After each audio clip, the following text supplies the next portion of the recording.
the story begins with a catastrophic event in the Middle East. John Dempsey and his elite team of Navy SEALs, known as Team Leader, are lured into a kill zone.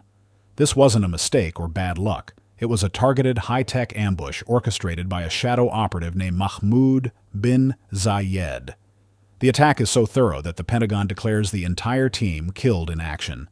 However, Dempsey miraculously survives the blast, though he is badly wounded and mentally shattered by the loss of his brothers.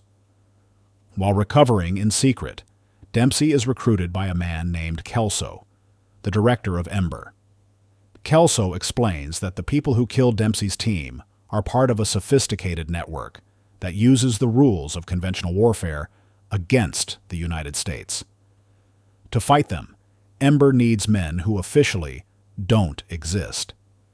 Dempsey agrees and undergoes a grueling months-long process. This involves reconstructive plastic surgery to change his bone structure, dental work to alter his bite, and intensive behavioral training to erase his military posture and SEAL mannerisms. He emerges as Jack Kemper, a man with a completely clean slate and no ties to the past. The middle of the book reveals the true scope of the threat, a conspiracy called the Prodigal Son. Bin Zayed and his Iranian backers aren't just looking for a one-off terror attack.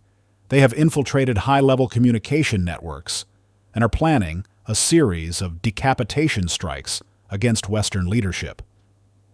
Kemper is deployed on his first mission with Ember, working alongside a diverse team of specialists, including a gritty veteran named Grimes and a brilliant analyst named Mahdi. This isn't just about kicking down doors. Kemper has to prove he can handle black tradecraft, tracking money trails, conducting covert surveillance in hostile cities, and acting as a lone operative when backup isn't an option. As Kemper follows the trail from Eastern Europe to the heart of the Middle East, he discovers that the villain, Bin Zayed, is actually a former Western-educated asset who has turned his knowledge of U.S. tactics against them. The tension peaks as Ember realizes the next stage of the attack is imminent and targets a major diplomatic summit. Kemper is forced to use his old SEAL instincts combined with his new undercover skills to infiltrate a high-security environment and stop the assassination plot. In the final confrontation, Kemper manages to neutralize Bin Zayed's immediate cell through a series of tactical engagements that are described with intense technical realism. While they stop the immediate catastrophe, they realize that Bin Zayed was just one head of a much larger hydra. The book concludes with Kemper standing on the outskirts of his own funeral at Arlington National Cemetery.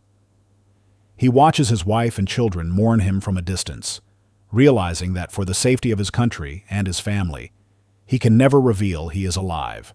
He fully commits to his life as a ghost, knowing that the Tier 1 war has only just begun,